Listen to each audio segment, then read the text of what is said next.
Delarc Pharmaceuticals, we believe awareness is the first step towards early detection. This Breast Cancer Awareness Month, let's listen to our experts share simple yet powerful insights that can save lives.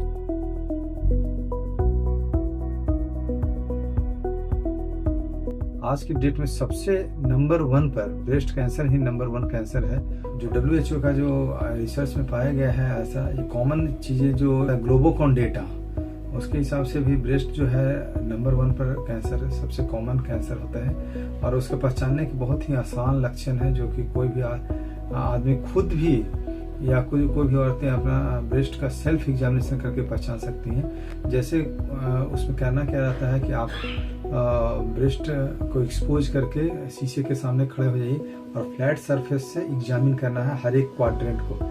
जैसे अपर outer quadrant हो गया, फिर अपर inner quadrant हो गया, फिर lower inner quadrant हो गया, lower outer quadrant हो, फिर बीच में सेंट्रल क्वाड्रेंट जो होते हैं उसको भी एग्जामिन करते हैं। कई बार निपल अरियोला के नीचे में भी लंप होते हैं जो मिस हो जाते हैं। और साथ में उसके बाद लास्ट में काख के अंदर, जिसको एक्सिलरी एग्जामिनेशन बोलते हैं। तो इतना करने पर आपको मोटी पता चल जाता है कि कोई गांठ तो नहीं है, और गांठ है तो वो कैसा उसका नेचर है।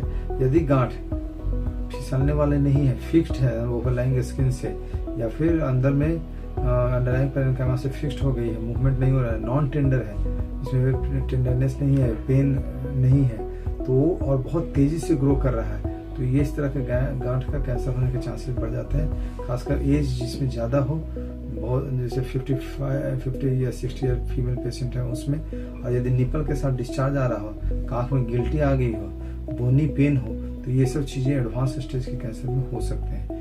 इसके अलावा कई बार पेशेंट हम लोगों के पास बहुत बड़ा अल्सरेटेड घाव लेकर के आते हैं, ब्लीडिंग होते रहते हैं। इसके अलावा पेशेंट को और भी तकलीफ होता है, जैसे पूरा फिक्स्ड हो जाता है, चेस्ट वॉल बिल्कुल फिक्स्ड हो जाता है, तो ये सब एडवांस स्टेज में चीज़ें हो जाती है। लेकिन हम लोगों को ये ध्यान रखना है कि इस तरह की बीमारी को एडवांस स्टेज में जाने से रोका जाए, और सिंपल ब्रेस्ट एग्जामिनेशन से या डॉक्टर्स के पास क्लिनिकल ब्रेस्ट एग्जामिनेशन करने से भी आप इस बीमारी को अर्ली स्टेज में पकड़ सकते हैं। इसके अलावा एक चीज़ बहुत ज़रूरत बात की है, ब्रेस्ट स्क्रीनिंग का, कैंसर स्क्रीनिंग। कैंसर स्क्रीनिंग का क्या होता है कि 40 साल से ऊपर जितने भी लेडीज हैं 40 to 45 ईयर, उस सबको साथ में एक बार एनुअल बायोलेटरल मेमोग्राफी होना चाहिए। उसमें क्या होता है कि यदि अर्ली स्टेज में बीमारी पकड़ में आ जाती है, जैसे माइक्रोकैल्सिफिकेशन है, लिम्फेडेनोपैथी है, या छोटा मोटा गांठ है, तो वो ब्रेस्ट मेमोग्राफी करने से पता चल जाते हैं। तो ब्रेस्ट का कैंसर बहुत ही बृहद पैमाने से बहुत तेज़ी से बढ़ रहा है।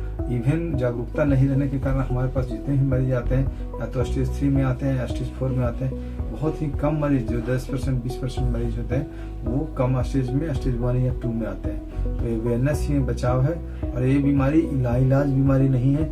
इवन स्टेज 3-4 में भी उनका रिजल्ट अच्छा रहता है। कितने मरीज स्टेज 4 में भी 2 साल 3 साल खींच जाते हैं। तो अभी क्या है कि नई चीज़ें आ गई हैं। जैसे ब्रेस्ट में पहले क्या था, पूरा स्तर निकाल जाते थे, अभी क्या है ना, पूरा स्तर निकालने की जरूरत नहीं है, जिसमें हम लोग ब्रेस्ट कंजर्वेशन सर्जरी करते हैं। एक्जिला में पूरा पहले नोड निकालते थे, अब एक्जिलरी सैंपलिंग हो गया, तो लेस इज बेटर। अभी करना क्या है, कम काम करने, कम सर्जरी भी उतना ही इफेक्टिव है इन कंपेयर टू पूरा स्तर निकालना है एग्रेसिव सर्जरी करने के बराबर।